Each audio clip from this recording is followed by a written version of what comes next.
Buenas tardes y bendiciones nuevamente. Hoy tenemos un tiempo especial para continuar con la segunda parte de nuestro taller especial sobre la palabra de Dios, el tesoro de la palabra de Dios. Ya vimos la clase pasada todo el valor que tiene la palabra. Hemos entendido que es la voz de Dios hablando a nuestros corazones, transformando nuestras vidas y llevándonos a niveles que nosotros no conocíamos. Como te lo dijimos la semana pasada, hoy vamos a hacer un ejercicio práctico, pero antes de empezar con cualquier ejercicio, debemos orar, buscar a Dios, buscar al Espíritu Santo para que Él nos enseñe, nos guíe y nos lleve a encontrar no solamente un conocimiento intelectual, sino sobre todo la revelación viva de esa palabra, la palabra de Dios, la que está guardada allí, en ese lugar donde el Señor nos ha llevado. Hoy vamos a hacer un ejercicio práctico y vamos a empezar con unos objetivos que queremos que tengas en cuenta. Número uno, te sugerimos que una vez que tengas determinado un pasaje, entonces lo leas varias veces el mismo pasaje. Ponte la meta de al menos leerlo 3 veces. 3 vecesitas lo lees. Sin leer ningún comentario. Es con el objetivo de dejar que Dios empiece a revelarte a ti qué es lo que Él quiere mostrarte, qué es lo que Él quiere enseñarte. Lo segundo que queremos sugerirte es que puedas tener a mano al menos 2 o 3 versiones diferentes de Biblias. Hoy en día con los celulares es muy fácil, con las tabletas, con los computadores, es muy fácil, pero si puedes tenerlas en físico, igual, mejor. Entonces, hay muchas versiones, normalmente se trabaja una versión que se llama la Reina Valera 60, puedes tener otra versión que se llama la Nueva Versión Internacional, también muy buena, puedes tener otra versión que se llama la Reina Valera Contemporánea, que es una versión adaptada a un español más familiar al nuestro, más latinoamericano. Puedes tener una versión que se llama la Nueva Traducción Viviente, que es muy buena. Puedes tener otra traducción que se llama la Biblia de las Américas, también muy buena. Todas ellas son Biblias de excelente trayectoria y reconocida fidelidad a los textos. Si puedes tener una Biblia de estudio, entonces sería mucho mejor. Adicionalmente, hay Biblias de estudio muy buenas, por ejemplo, una Biblia de estudio de MacArthur es muy buena, la Reina Valera 95 de estudio es muy buena, la Biblia Plenitud es muy buena, la Biblia Thompson es muy buena, la Biblia de las Américas versión de estudio es muy buena también. Cualquiera de ellas te va a ayudar. ¿Qué es una Biblia de estudio? Una Biblia de estudio es una Biblia que adicionalmente al texto bíblico tiene una cantidad de notas y de comentarios y te van ayudando versículo a versículo con algunas cosas que uno no alcanza a entender. Por ejemplo, en algún pasaje dice, y él entregó 5 talentos, entonces uno dice, ¿qué querrá decir 5 talentos? Entonces normalmente en la Biblia viene una nota donde te explica a cuánto equivaldría un talento en moneda para nosotros. Entonces eso lo va ayudando a uno a poner en contexto. Si puedes tener además un buen comentario bíblico, sería excelente. Por ejemplo, hay un comentario bíblico que se llama Matthew Henry, que incluye toda la Biblia en un solo libro. Es como una gran Biblia de estudio, pero en un solo libro. Hay muchos muy buenos comentarios, pero pues dependiendo del nivel, hay unos que son un poquito más costosos, hay unos que son comentarios libro a libro. Por ejemplo, MacArthur tiene muy buenos comentarios del Nuevo Testamento, excelentes comentarios para Romanos, para Efesios, para Corintios, entonces te va a ayudar mucho. El doctor Pérez, ya les voy a mostrar aquí en la Biblia, comentarios bíblicos. Pérez Millo se llama. Él tiene excelentes comentarios también, excelentes comentarios. Bueno, en cualquier librería reconocida cristiana, por ejemplo, CLC, o en una librería, bueno, que tú conozcas, pero que sea cristiana, asegúrate de saber dónde entras. Vas a encontrar buenos comentarios, buenos libros, y allí te van a asesorar sobre la mejor. Entre más herramientas tengas, es mucho mejor para que puedas crecer en el conocimiento de la Biblia. Ok. Normalmente me gustan estas 4 preguntas. Yo las anoté un día en mi Biblia y las tengo allí escritas, estas 4 preguntas. Es importante que uno pueda responder esto. ¿Qué aprendí del pasaje? ¿Qué aprendí del pasaje? Es, ¿qué me enseña? ¿Quién está hablando? ¿Con quién está hablando? ¿Qué fue lo que pasó? ¿Qué milagro ocurrió? ¿Dónde era geográficamente? ¿Dónde estaban ubicados? Entonces, esto es como lo que se llama la exégesis, entender quién es el que habla, dónde están hablando, de qué están hablando, cuál es el tema, y después empezar a interpretarlo y a tratar de llevarlo para mí. Entonces yo tengo que tratar de entender qué tiene que ver eso, qué tiene que ver que el Señor sanó a un leproso conmigo, en qué me quiere decir Dios con ese pasaje. La tercera pregunta no solamente es qué me quiere decir Dios, qué tiene que ver conmigo, sino qué debo cambiar en mi vida. ¿Qué va a pasar con ese pasaje que va a cambiar mi vida? Y no solamente me quedo con eso, sino llego a un punto más alto, que es ¿y qué cosa práctica voy a hacer? Por ejemplo, si tú después de leer un pasaje de la Biblia descubres que el Señor te dice debes perdonar, entonces llegaste hasta el tercer punto, en donde tú dices, ok, debo perdonar.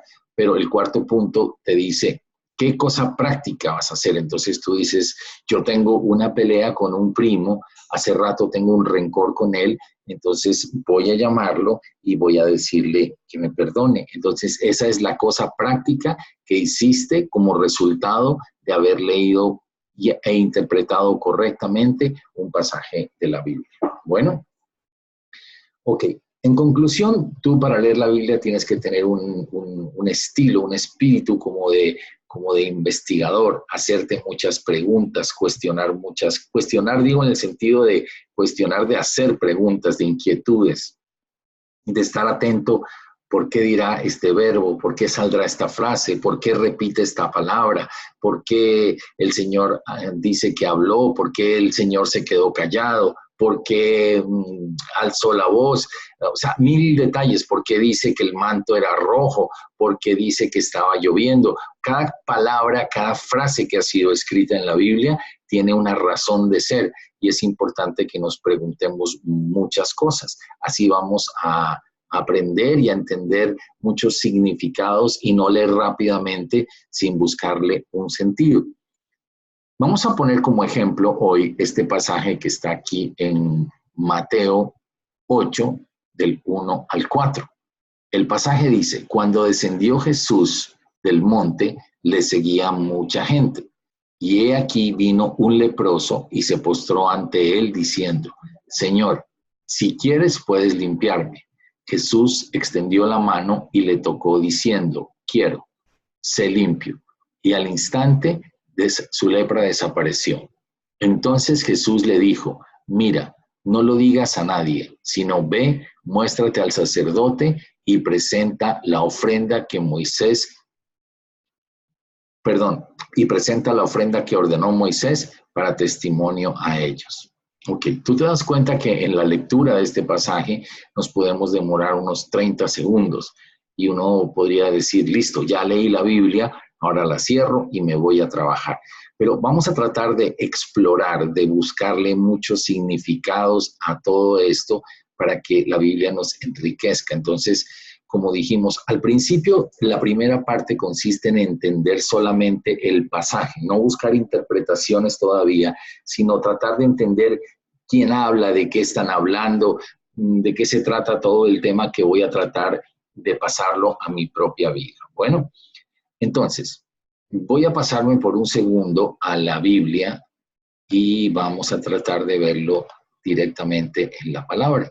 Dice, cuando descendió Jesús del monte, le seguía mucha gente. Entonces, trata de buscar, por ejemplo, yo solamente te voy a dar algunas pautas sencillas, pero tú te puedes empezar a volver un investigador muy profundo y tú mismo vas a enriquecer el estudio. Yo, como te digo, solamente voy a poner unas poquitas directrices porque no tenemos mucho tiempo y tú vas a investigar mucho. Dice, cuando descendió Jesús del monte. Entonces, voy a buscar un contexto. Un contexto es cómo se relaciona este pasaje con lo anterior. Aquí me dice que Jesús descendió del monte. Querrá decir eso entonces que antes de este pasaje estaba en el monte. Y yo me podría preguntar, ¿de dónde descendió? ¿Qué estaba haciendo Jesús? ¿Por qué dice la Biblia que él descendió del monte? Entonces tú empiezas a investigar y en tu Biblia de estudio vas a encontrar que, por ejemplo, esta frase y Mateo 5.1 forman un marco literario. Obviamente Mateo estaba refiriéndose a la finalización del Sermón del Monte que está en Mateo 5. ¿Ok? Entonces, quiere decir que antes de este evento, antes de la sanidad de este leproso, el Señor estaba enseñando las bienaventuranzas y estaba enseñando lo que conocemos nosotros como el Sermón del Monte.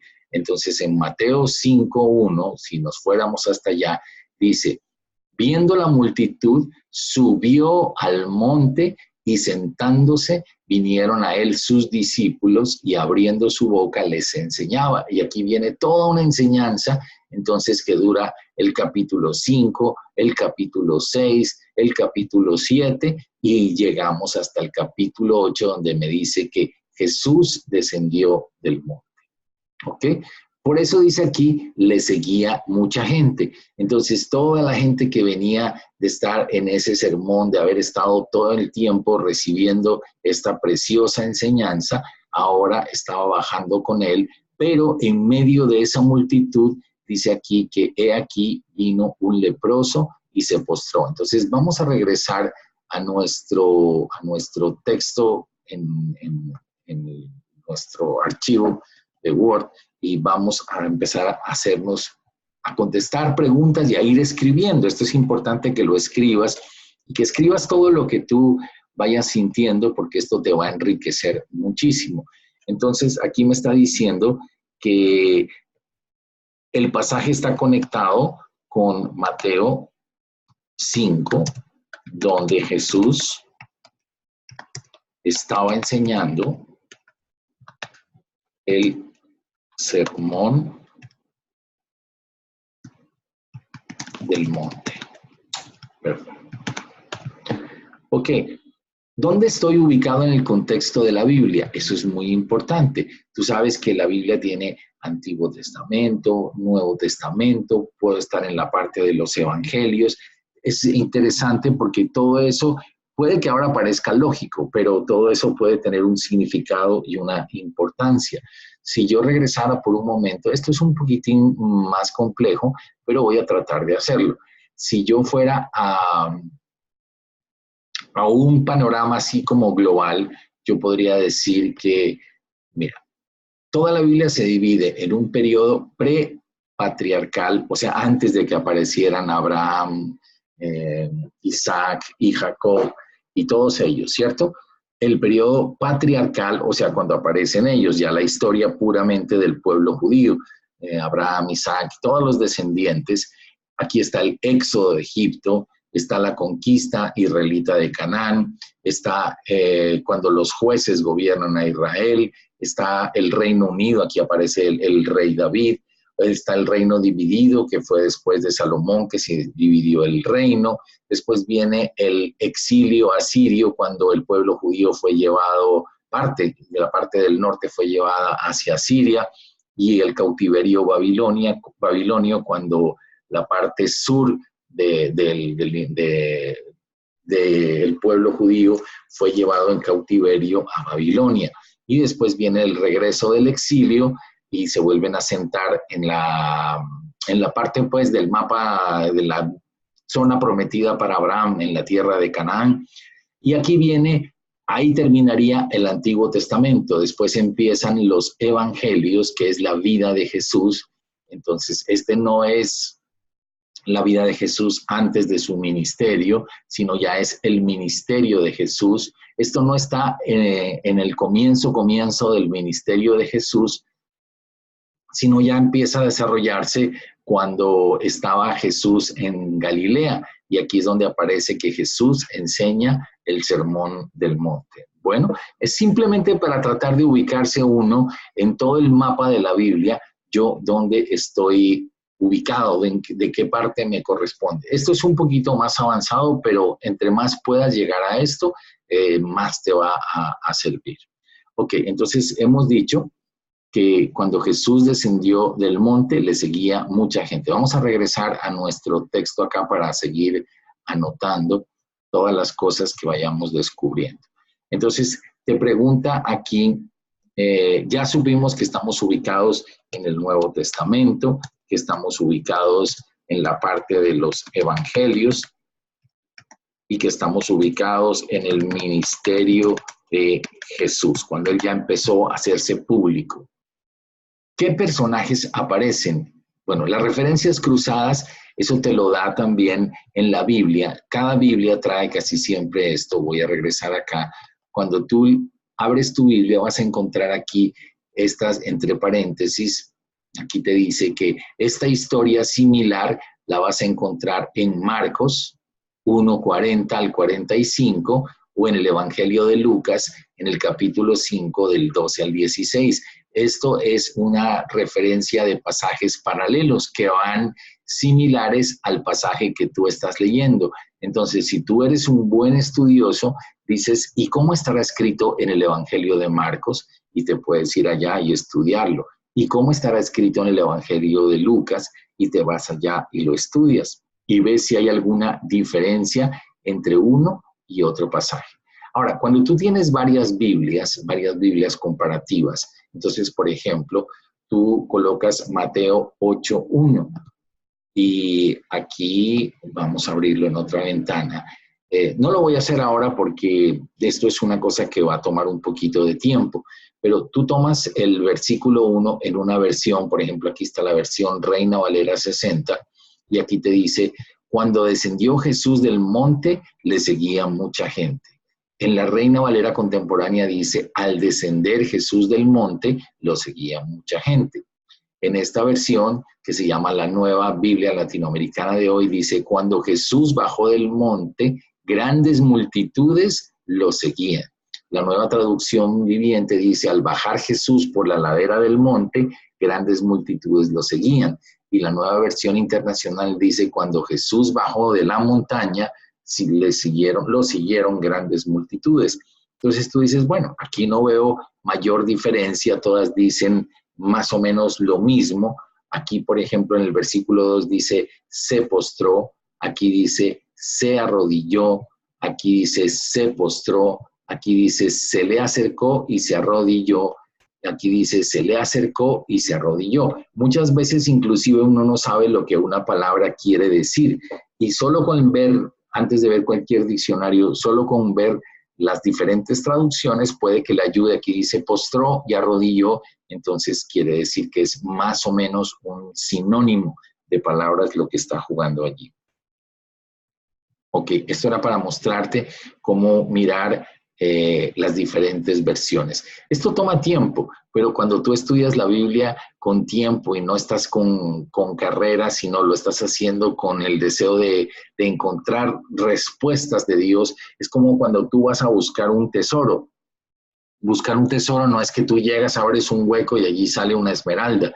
Buscar un tesoro implica que la persona se prepara, hace su equipo, organiza las cosas, las lleva al lugar y está con la expectativa de encontrar ese tesoro y empieza a cavar, empieza a buscar, busca por aquí, busca por allá, hasta que al fin de repente, ¡pam!, aparece ese precioso tesoro que Dios ha preparado para nosotros. Entonces, tú toma tiempo, lleva tu equipo, o sea, tus Biblias, lleva tus diccionarios, lleva tu tu interés, apaga tu celular y concéntrate en que un tesoro siempre va a salir para tu vida.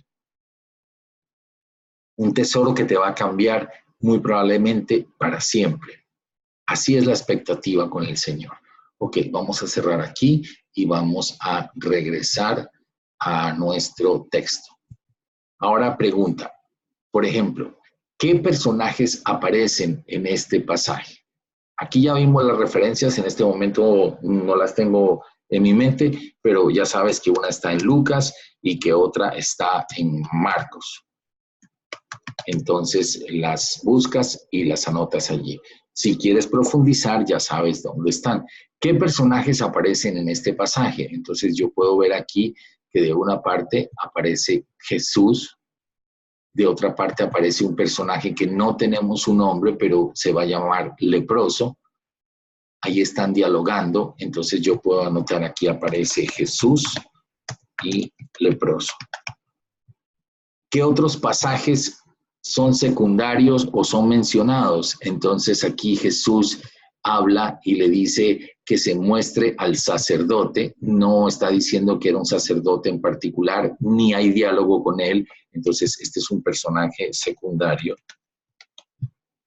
Y también aparece aquí y presenta la ofrenda que ordenó Moisés para testimonio de ellos. Entonces es mencionado Moisés aquí. Vamos dejando todo esto anotado. Trata de describir brevemente los personajes. Entonces, esto toma un tiempito para entenderlo. Jesús, pues, es el Hijo de Dios, es el que está en el centro de la escena. Él es el personaje central. Y aquí venimos con un leproso. Este leproso se acerca a Jesús. Puedo percibir aquí que hay mucha gente que podría ser otros personajes. Y esto me empieza a abrir los ojos porque yo digo, si había mucha gente en este pasaje, ¿por qué todo el tema se desarrolla tan solo con un leproso? Un leproso. Entonces ya esto me empieza a mí a inquietar. Ahora, dice aquí, ¿qué preguntas se hacen en este pasaje? Esto es bien importante. Siempre busca cosas, busca verbos, busca expresiones y tú empiezas a cuestionarte muchas cosas. Ahora, es como un poco, es como si el leproso, no es, aquí no hay pregunta, pero hay una frase que es interesante, dice, si quieres, le entrega como la opción al Señor, le dice, si quieres, puedes limpiarme. Si quieres, puedes limpiarme. Eso le dice el leproso. Ahora, ¿cuál es la respuesta o la actitud que tiene Jesús? Dice, Jesús extendió la mano. Antes de hablar, extendió la mano. O sea, como que en un sentido no contestó la inquietud que tenía el leproso, sino que él actuó. Primero extiende la mano y lo toca. Y lo toca. Entonces quiere decir que el leproso estaba cerca de Jesús. Todas estas son ideas importantes.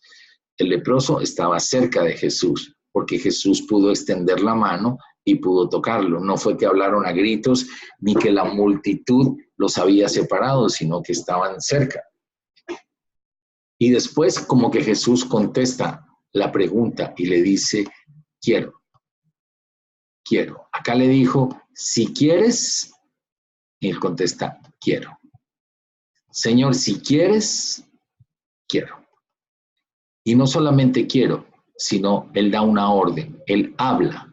Aquí puedo notar que lo que está ocurriendo aquí es que él habla y le dice, sé limpio. Esta es la orden de Jesús. Esta es la orden que él da, sé limpio. Fue su palabra. ¿Y qué ocurre? Al instante, su lepra desapareció. Entonces aquí empieza uno a notar, por ejemplo, esto me llama la atención a mí, dice al instante. No dice después de un día o después de un mes o después de 15 días, sino este hombre se le acercó al Señor. ¿Por qué se le acercó? Si había mucha gente. ¿Y por qué Jesús se acercó al leproso? ¿Por qué dejó que se acercara? Seguramente él entendió que había una persona en medio de mucha gente. Siempre va a haber multitudes, pero son pocos los beneficiarios de la bendición de Jesús. ¿Ok?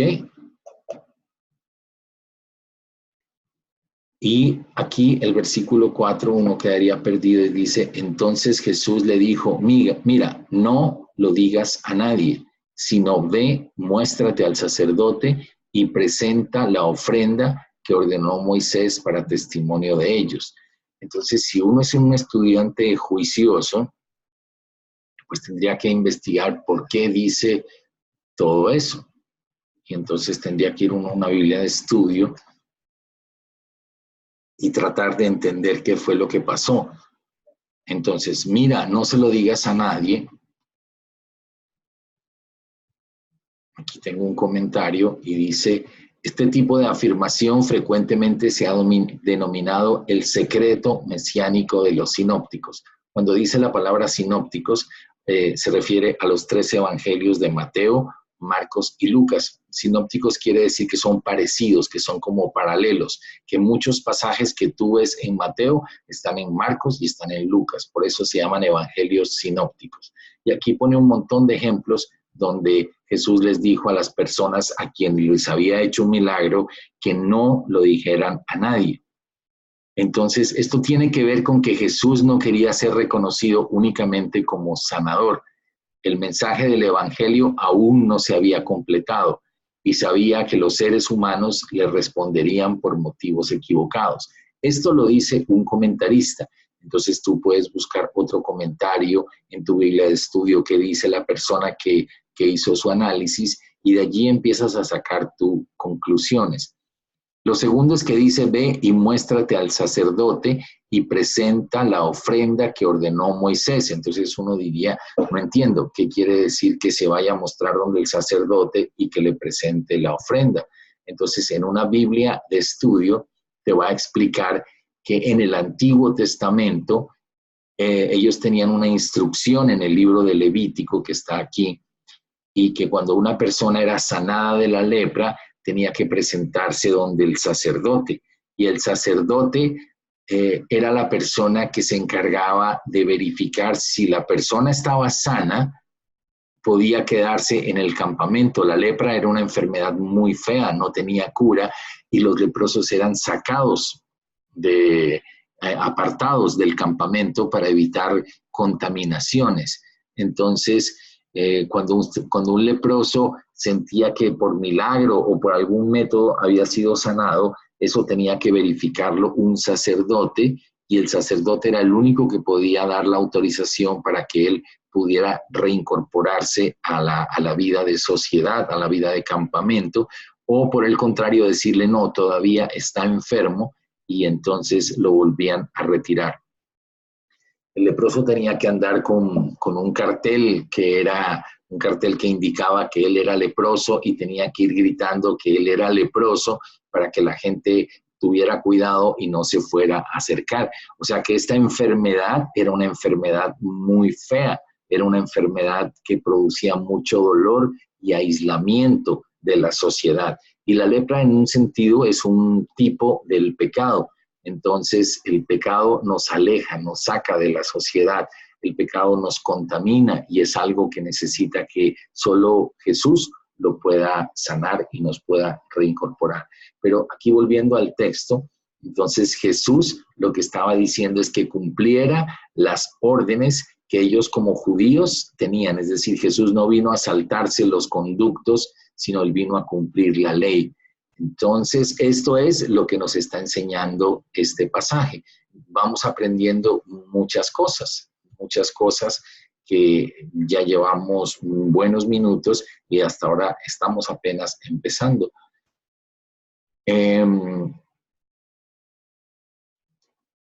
Aquí hay preguntas que puede que te salgan o puede que no te salgan, son simplemente guías. ¿Dónde están los personajes en este pasaje? Entonces vimos que están después de que descendieron del monte. ¿Qué objetos aparecen en este pasaje? Entonces yo digo, en este pasaje realmente yo aquí no veo ningún objeto particular. Puede que en otro puedas ver un manto, o puedas ver un yunque, o puedas ver un toro, o diferentes cosas, pero en este caso yo no veo ningún pasaje en particular.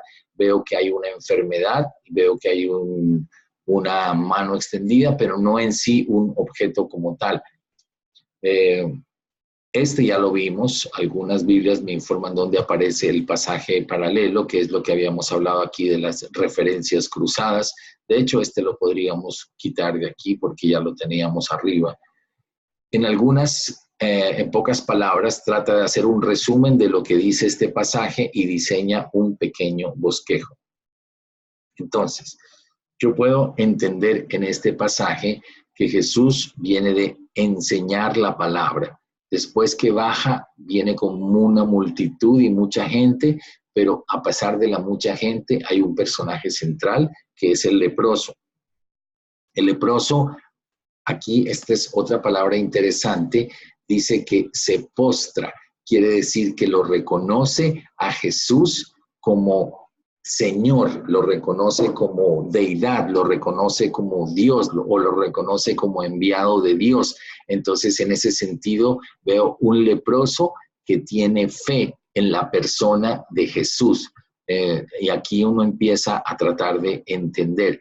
Jesús es el centro, baja de enseñar, hay una multitud, aparece un leproso. El leproso tiene buena actitud frente a Jesús. Hay personas que tienen actitud irreverente frente a Jesús, que no creen en Él, entonces no pueden recibir. Quizá es parte de la multitud, de la mucha gente que simplemente saben que hay un personaje, saben que hay una persona que se llama Jesús, saben por la memoria y por la inteligencia que hay una persona que se llama Jesucristo, pero no tienen fe en Él. Entonces allí no puede operar el Señor. Aquí Él se postra y le dice, si quieres. Él no forza, Él no exige, sino le dice, Señor, si quieres, tú puedes limpiarme. Es específico. Aquí me puedo sacar otra conclusión, que el leproso es específico en su petición.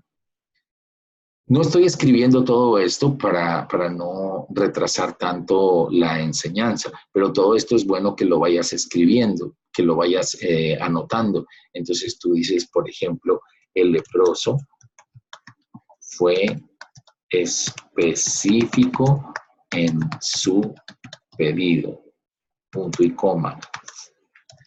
Tenía fe en Jesús.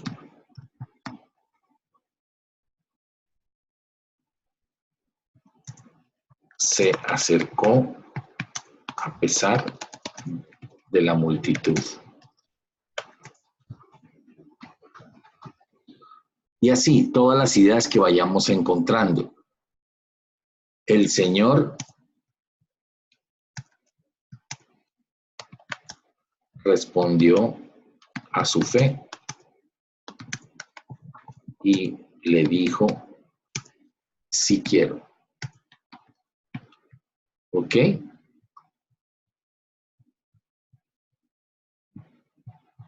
Vamos a bajar un poquito el pasaje que se nos perdió nuestro pasaje de estudio.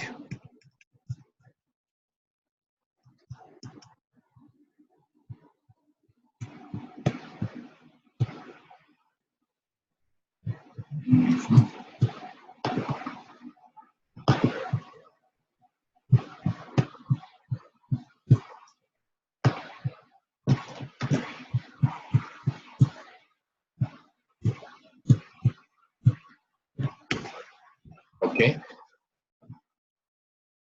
La parte 2, la parte B, digamos, desde el 4 en adelante, esta parte la podríamos dividir y decir, esto ya tiene que ver con un tema específicamente para el momento en que estaban viviendo. O sea, esto era parte de la ley mosaica, parte de lo que los judíos tenían que hacer. Entonces, en este momento lo voy a dejar como una parte independiente.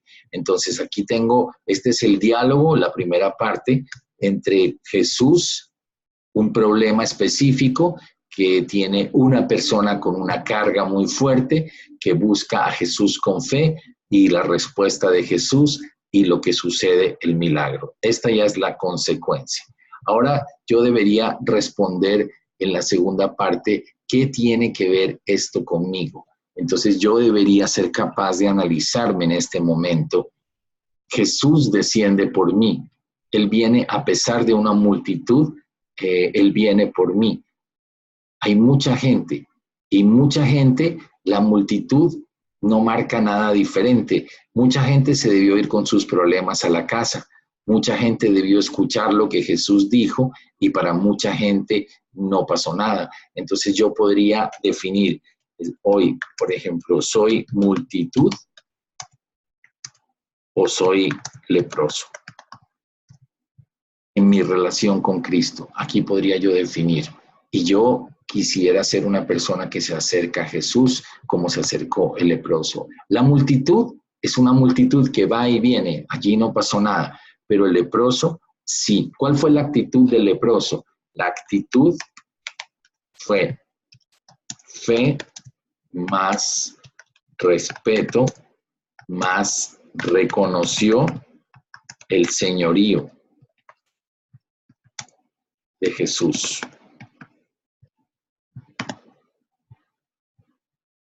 Y eso provocó, porque mira, aquí dice que vino, entonces también lo buscó. Mucha gente no busca al Señor, mucha gente no lo busca con fe, algunos lo buscan, pero no lo buscan con fe, algunos lo buscan con fe, pero no hay respeto, no reconocen el señorío, no se postran. Entonces yo hoy quisiera acercarme a Jesús a buscarlo. En esta noche yo tengo fe para buscarlo. En esta noche yo tengo respeto porque entiendo que Él es el Hijo de Dios, que Él es Jesucristo. Y en esta noche yo me postro delante de Él. Y en esta noche lo reconozco como que Jesús es el Señor, que Él tiene el poder, que Él tiene la palabra. Entonces todo eso puedo reconocer. Y tiene una palabra para sanarme. Ahora, la respuesta de Jesús. La respuesta de Jesús empieza aquí.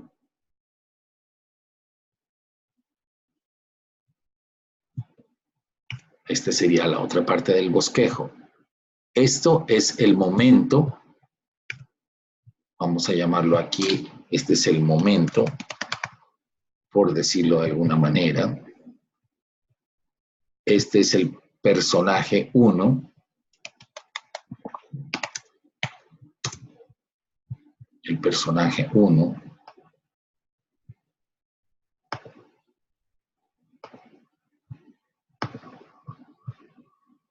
Y aquí está el personaje central.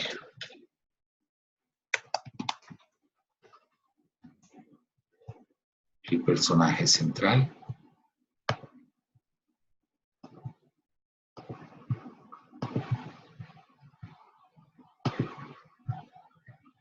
Aquí está la petición y aquí está la respuesta del Señor, la respuesta de Jesús. Le dice, Jesús extendió la mano. Entonces la respuesta de Él va a ser siempre, Él responderá. Mi fe. Siempre responderá a mi fe. Y Él extiende, Él es el que se extiende. Extiende su favor, su bendición.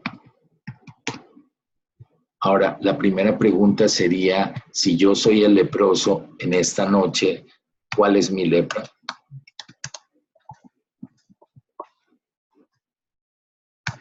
Y es bueno que te lo preguntes, ¿cuál es la lepra? Si te encontraras ahorita, si buscas al Señor en medio de esa multitud, y el Señor, tú tienes que decirle, Señor, si quieres, puedes limpiarme, pero Él fue específico. Le dijo, Señor, tengo lepra, necesito que tú me limpies. Esa fue la actitud de fe que tuvo este leproso.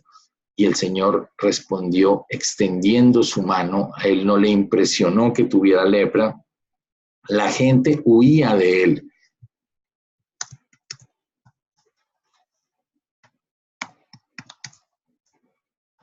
En cambio, Jesús se acercó.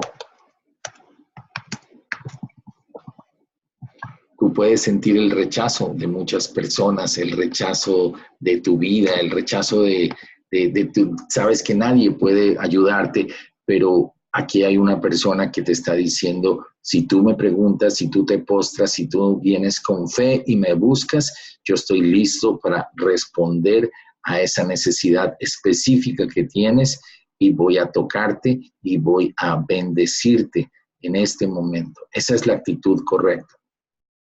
Esa es la actitud correcta. Quiero, dijo el Señor, sé limpio. Aquí otra cosa que es importante es la herramienta que Jesús usa.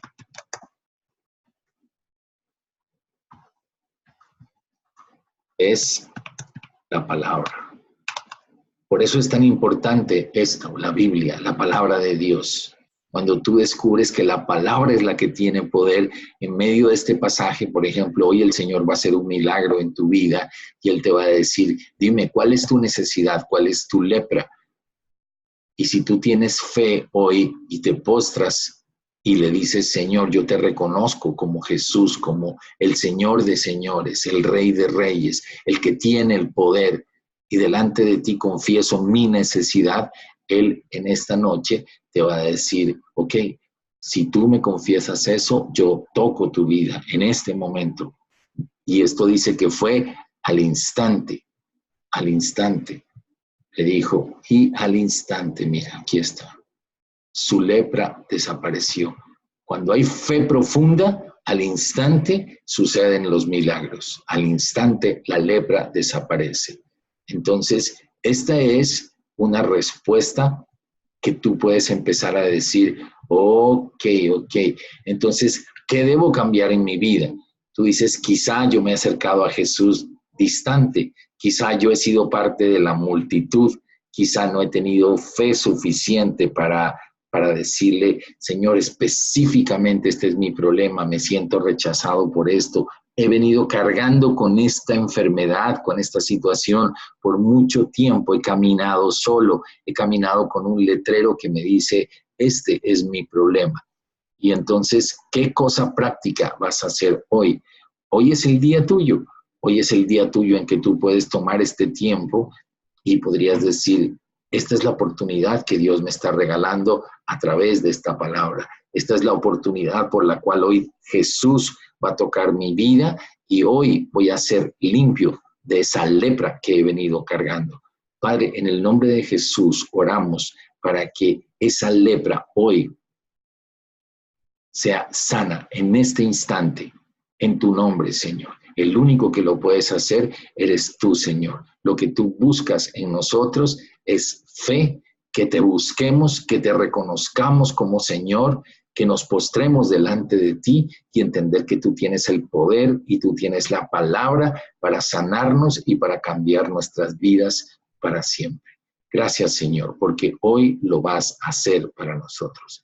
Entonces mira como un sencillo pasaje, no llené todo esto, pero esto simplemente es una guía para que te ayude a ti, para que no cojas un pasaje que es tan sencillo y que son unas pocas líneas y simplemente lo leas y te vayas a casa. O sea, esto tan chiquitico, este pasaje que te podrías demorar en leerlo unos pocos minutos, esto tan pequeño, esto tan pequeñito, tú podrías y puedes desglosarlo y puedes disfrutarlo y puedes gozarte con este pasaje y decir, aquí hay poder, aquí en estas 1, 2, 3, 4, 5, 6, en estas 7 líneas, aquí hay poder de Dios para quitarme una lepra que toda la vida me ha acompañado.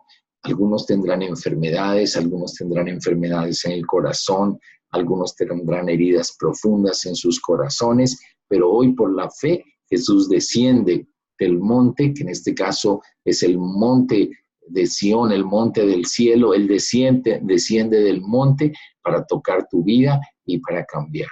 Oro para que este pasaje se haya hecho vida en tu vida y lo puedas haber hecho una realidad y que hoy se haga un milagro especial para ti. Te bendigo y nos vemos en 8 días.